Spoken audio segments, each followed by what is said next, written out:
For a while, I've thought of doing a video about what you could get for $1 million in several cities in Southwest Florida, a little comparison. And I realized that this encroached on another idea I had for why so many boaters love Punta Gorda and Port Charlotte. We're gonna take a look. Yo, I'm Adrienne, longtime Florida realtor, and I'm here to help you get your Florida life.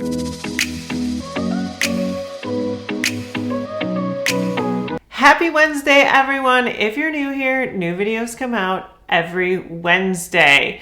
Today, we are going to take a look at what you can get for $1 million in several cities along Southwest Florida. I wanted to do this video because I get so many people who have narrowed down their parameters to somewhere in Southwest Florida.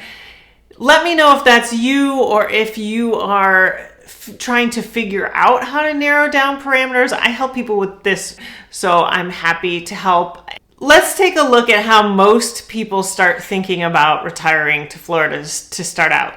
A lot of people have been to Florida before. They kind of have an idea. Do they like the West Coast? Do they like the East Coast? I think the East Coast has a reputation for maybe being a little busier. Everybody has their feelings on West Coast or East Coast. So I'm on the southwest side of Florida, and I get a lot of people who say to me, we're starting in Sarasota, we're going down to Punta Gorda, we're looking at the differences, and really a lot of it comes down to what you can get for your money in each city. We're gonna take a look at solds, not actives, because I've been doing this a long time.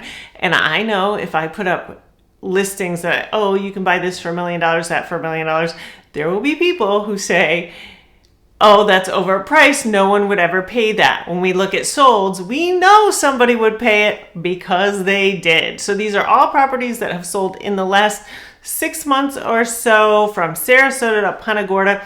We're gonna kind of get a feel for the differences. We're gonna start north, come south to Punta Gorda, just to give you a little geography. Sarasota is about an hour from Punta Gorda.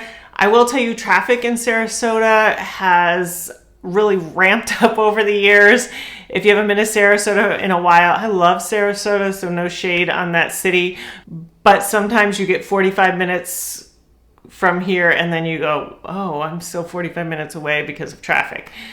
There are some great things in Sarasota. It's a great city. It's got a lot of arts in Sarasota. I love to go to the Van Wezel. There's some great beaches in Sarasota.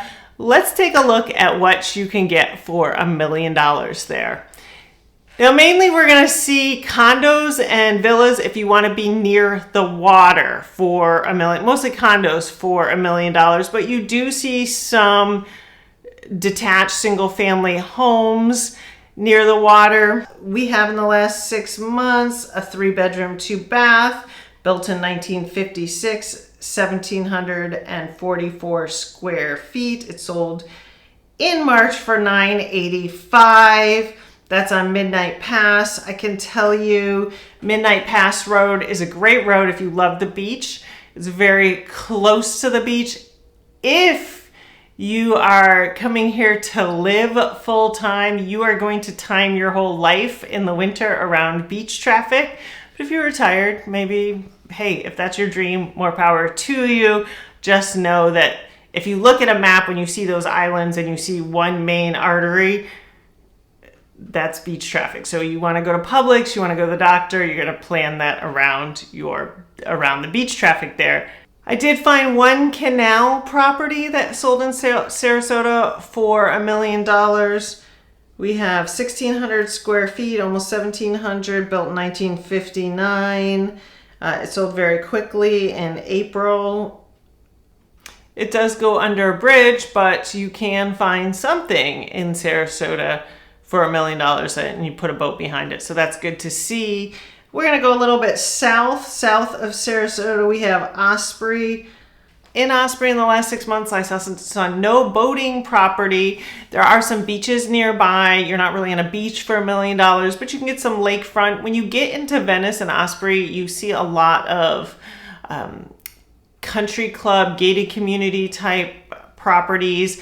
You often can get on a lake if you're really just want a water view. So it's a different lifestyle. Again, a great lifestyle. But if you want a boat, you're not really going to put a boat behind your house in a lake on a golf course. Like, there's probably some deed restrictions in most of those communities. One advantage to these communities is often they are new homes. For instance, this is Taylor Morrison, which is a planned community builder home. We see built in 2018, 2,400 square feet. Looks like it has a great view, a fishing pier, and it sold for $1,050,000 in April. And that's in Osprey. You come further south into Venice. Again, if you look at the map here, all the solds for $1 million are a little bit away from the coast. These generally are going to be, we have a lot in Welland Park, which is this area over by Lennar Grand Paradiso. There are more golf course communities. You see a lot of the same in there. Nothing wrong with those. You often get a new house, which is appealing to a lot of people. Everything's new. You don't have to worry about it. I find that people who want low hassle, low worry, love these kinds of things because you get a newer house. So all the appliances are new. The AC is new. It's built up to code. You pay an HOA, which you may not like, but it takes care of a lot of things, and it's a gated community. You are not generally near the coast. Sometimes the advantage to that, though, is you can be an ex-flood zone. So if you're getting a loan, the ex-flood zone, you don't have to get flood insurance with a loan in the ex-flood zone. Again, if you pay cash, you can do whatever you want, wherever you want. So then we get down near Englewood. This is more into my territory. So when we get into Englewood, you do get sometimes on the water. You get Grove City, which has good boating. We see a home that is 1,700 square feet. You are near a beach there. You're near Minnesota Key, built in 1965. That sold in May for $1 million even. We have another one sold 3 bedrooms, 3 baths, sold for $974 in May of 24.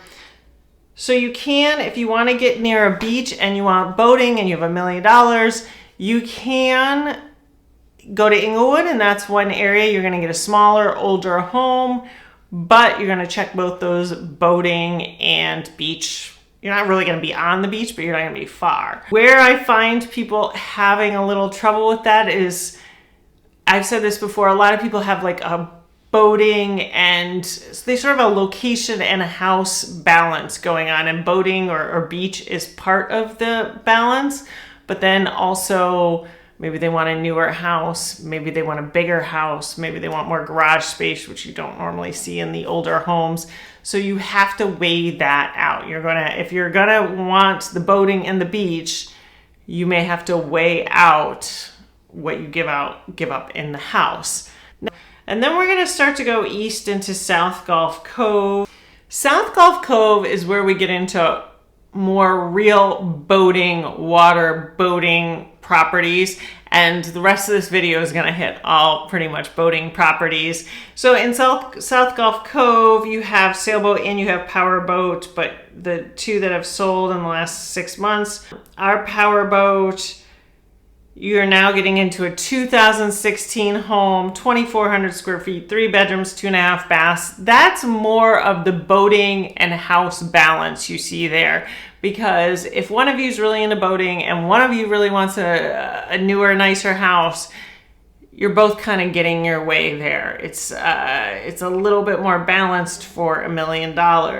Now, South Gulf Cove is a great community. It is still, I would say, at a rapid pace it's being developed. It was very quiet for a long time, and now you're just seeing house after house after house go up. But you still can hit a street where for many lots there's nothing. It has not been developed yet. It's a very interesting area. I'm excited to see where it goes. Now, as we go over the Mayaca Bridge and you get to the O'Hara area of Port Charlotte, if you look at this house that sold, you have great boating right here. You have 2,400 square feet, 3 bedrooms, 3 baths. You're really getting the best of both worlds as far as boating and house. Again, we have on Peckham Street, something that sold for $974. You're very close to open water, 2,000 square feet, built in 2022, excuse me. Fantastic location as far as boating goes. Sunseeker is right on the harbor there. And then we get into Punta Gorda. We go over the Peace River Bridge and we get into Punta Gorda. As you can see, the 2 main boating communities there, PGI and Burnstone Isles, there's a lot of $1 million homes that have sold with good boating. Everything here that you see for $1 million is on the water and leads out to open water. I did not filter these. You might find $1 million home these days on the golf course that's very new, but the vast majority you're going to find in these 2 neighborhoods are boating water. You might find powerboat or sailboat, but you have a lot of options, and that is why a lot of boaters come to this area, because when you look in another area that has one option for you, it's very hard to find what you want. Also, it's very hard to find that house and boat balance because you might want both. You might want a nice house and a boat.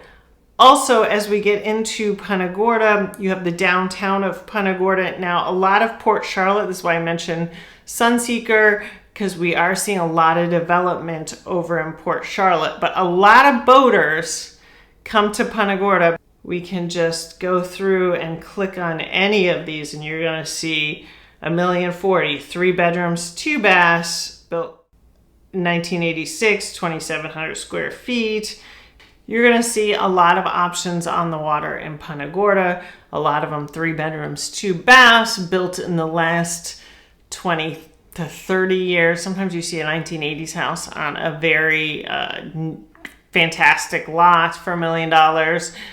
But you have a lot of options, and that is why, while we don't have the really close by beach, if you're really focusing on boating, if you really want water that you can do something in behind your house, Punta Gorda and Port Charlotte really attract that type of buyer. Plus there are there's such a strong downtown. I hope that helps. If you have any questions, let me know. Thanks for watching. I will see you next week.